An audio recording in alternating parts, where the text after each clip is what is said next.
प्रभु कृपा exam hub में आपका स्वागत है। विद्यार्थियों, आज हम बात करेंगे भारत की जनगणना 2027 की बारे में। For exam point of view detail study हम इस पे करने वाले हैं। सेंसस 2027 आप जानना चाहेंगे जनगणना क्या है, जनगणना क्यों होता है और विभिन्न एग्जाम की दृष्टि से इसमें कौन कौन सा पॉइंट एमसीक्यू बन सकते हैं। आपको पता है जनगणना से हर एक एग्जाम में एक ना एक क्वेश्चन जरूर रहता है और जिस एग्जाम का पूर्ण लिखना है, जैसे यूपीएससी, एसएससी या स्टेट पीसीएस एग्जाम में भारत की जनगणना पे पूर्ण रूप से एक लेख लिखने को आता है। तो इस वीडियो में हम विस्तृत रूप से डिटेल एक एक पॉइंट को देखते हुए भारत की जनगणना 2027 के और इससे पहले जितने भी जनगणना हुए हैं उसकी पूर्ण जानकारी लेकर आया हूं। आप इस वीडियो में बने रहें और एक एक पॉइंट को आप देखें, सीखें और रिवाइज करें। मैं इसका मुख्य तथ्य और इनपुट आउटपुट की पॉइंट सारे चीजों को विस्तृत रूप में बताने वाला हूं। चलिए देखते हैं।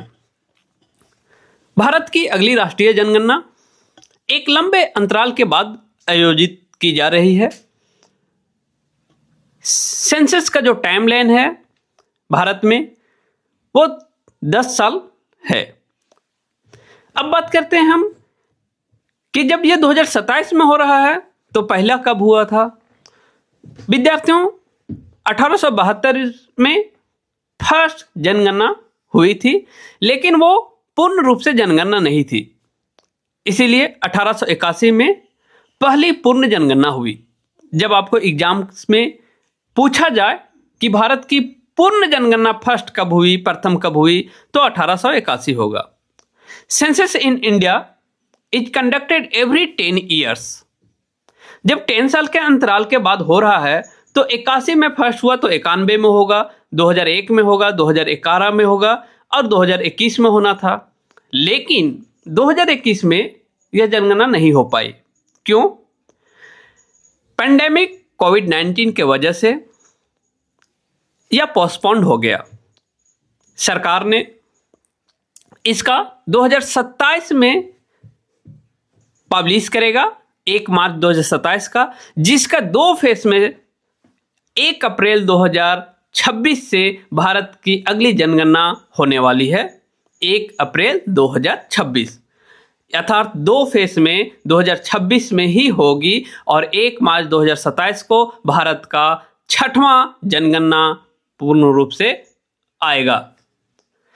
आपको पता है यह जनगणना पूर्ण रूप से डिजिटल होगी और ऑनलाइन मोड में होगी। सेंसस 2027 में सरकार digital platform, mobile app, tablet के माध्यम से डेटा कलेक्ट करेगा। यह पूर्ण रूप से पेपरलेस ऑनलाइन मोड में होगा। ऑनलाइन का बेनिफिट है कि आज जिस तारीख को होगा डेटा हब में उसी तारीख को वो डेटा पहुंच जाएगा। पहले आज विलेज में लोग घूरते थे, कल घर पे बनाते थे, 8 दिन बाद सेंटर में जाता था। लेकिन 2026 में जो अप्रैल में चालू होगा, 2027 जनगणना 2026 अप्रैल में चालू होगा, वह उसी दिन वर्कर जो जनगणना करेंगे वो जैसे एंट्री करेंगे वो सेंटर में मॉनिटरिंग किया जाएगा, सेंटर में रिकॉर्ड हो जाएगा, क्योंकि यह ऑनलाइन पेपरलेस है। अब बात करते हैं की पॉइंट का, की डाटा कलेक्शन। जब लोग जाएंगे तो की डाटा कलेक्शन क्या क्या लोगों से पूछेंगे, ये बहुत महत्वपूर्ण चीज़ है और एग्जाम में इसका बनाता है क्वेश्चन कि 4 ऑप्शन आपको दिया जाएगा, उसमें एक ऐसा चीज रहेगा जो उस एग्जाम में नहीं, उसके डेटा कलेक्शन में नहीं है, लेकिन प्रीवियस 3 में था। आइए एक एक करके बात करते हैं। जैसे पॉपुलेशन, पॉपुलेशन क्या है? Population peoples, number of people, number अर्थात N, one household, number of N, age, age कितना है, जेंडर क्या है, मेल है फीमेल है, एजुकेशन उसका क्या है, 10th है, 12th है, ग्रेजुएट है, पीएचडी है, इलिटरेट है, एम्प्लॉयमेंट क्या है उसका, वो क्या गवर्नमेंट एम्प्लॉयमेंट है, प्राइवेट है, कॉरपोरेट है या नॉन एम्प्लॉयमेंट है, हाउसिंग क्या है, कच्चा घर है, पक्का घर है, वॉशरूम है या नहीं है। फिर आपको इसमें यह भी देखा जाएगा कि वो घर किस कॉलोनी में आ रहा है, विलेज एरिया में आ रहा है, रूरल में है, सिटी में है, ऐसे बहुत सारे उसमें हाउसिंग में भी एक एक कैटेगरी है। तो जब बात किया जाएगा, इसके बाद एक मेन और पॉइंट आता है कि उससे यह पूछा जाएगा कि आप माइग्रेंट है, क्या आप दूसरे राज्यों से आए हैं, दूसरे सिटी से आए हैं, ये बहुत इंपॉर्टेंस है। अब बात किया जाएगा, इससे पता चलेगा हमको क्या, वो हम बाद में बात करने वाले हैं। लेकिन माइग्रेशन जो है, कोविड-19 2020 के बाद हमारे देश में माइग्रेशन एक फैक्टर बन के उभर गया है, जो इस जनगणना अप्रैल 2026 से जो होने जा रही है, जनगणना 2027, उसमें मेन पॉइंट के रूप में है। सेंसस 2027 से गरीबी, स्वास्थ्य और सामाजिक संरचना का नया डेटा उपलब्ध होगा। इसमें डेटा सुरक्षा और गोपनीयता पर विशेष ध्यान दिए जाने का उम्मीद है। यह जनगणना भारत की आर्थिक, सामाजिक, राजनीतिक नीतियों की दिशा तय करने में मदद करेगी। कौन कौन सी नीतियाँ? जैसे पॉलिसी बनाने में, प्लानिंग, अभी किसी को हेल्थ का प्लानिंग बनाना है, एजुकेशन पॉलिसी बनाना है, वेलफेयर स्कीम बनाना है, एटसेट्रा में ये बहुत महत्वपूर्ण हो गए। जब भारत या किसी भी देश के किसी भी लॉ हो या किसी भी हम स्कीम लागू करते हैं, उससे पहले जो एनालिसिस होगा, वो एनालिसिस के लिए जनसंख्या, नंबर्स ऑफ पीपल का और उसका अनुभव, उसका एक पैराग्राफ होना, उसका एक रोड मैप होना कि किस एज में क्या है, तभी ये स्कीम बन पाएगा। आइए मेन की पॉइंट पे बात करते हैं। भारत की जनगणना 2027, जिसका भारत सरकार ने रिफ्रेश डेट 1 मार्च 2027 माना है, अर्थात 1 मार्च 2027 को भारत का 6वां जनगणना आएगा। यह 2 फेस में होगी, phase 1 and phase 2। Phase 1 April to सितंबर है 2026 और फेस 2 फरवरी 2027। 2011 के बाद यह पहली डिजिटल जनगणना होगी। हमारे देश का पहला डिजिटल जनगणना 2027 में होगा, जो एक मोबाइल ऐप, टैबलेट और ऑनलाइन माध्यम के द्वारा किया जाएगा। जनगणना में जनसंख्या, उम्र, लिंग, शिक्षा, साक्षरता इत्यादि की जानकारी ली जाएगी। शहरी, ग्रामीण आबादी का नया डेटा एक रूप में आएगा।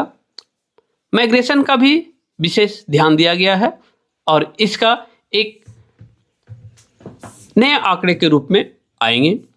सीटों की पता चलेगा कि जो प्रीवियस सीट है, लोकसभा, विधानसभा, राज्यसभा, उसमें क्या चेंज हो सकता है, परिसीमन पर प्रभाव पड़ेगा।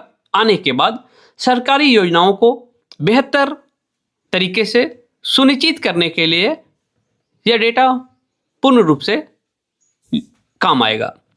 सरकार ने यह भी बताया है कि डेटा सुरक्षा और गोपनीयता पर विशेष ध्यान दिया जाएगा। अभी हम एग्जाम पॉइंट ऑफ व्यू से इसका इनपुट क्या है और आउटपुट क्या है, इनपुट क्यों कलेक्ट कर रहे हैं और उससे कलेक्शन से क्या प्रभाव पड़ेगा, क्या परिणाम हमें मिलेगा, आइए एक एक करके देखते हैं। जनगणना की संख्या, इससे क्या पता चलेगा? सटीक जनसंख्या के आंकड़े पता चलेंगे कि एक जिला में क्या है, एक राज्य में क्या है, एक सिटी में क्या है, एक पूरा देश में क्या है। लिंग एवं लिंग विवरण, उम्र एवं लिंग विवरण। उम्र क्या है, हम देख सकते हैं कि 60 से 80 के बीच में कितना है, 80 से 100 के बीच में कितना है, 1 से 30 के बीच में करता है। जैसा जिस प्रकार से डिवीजन कर सकते हैं, 13 से 20 के बीच में कितना है, वो सारे दिख जाएंगे।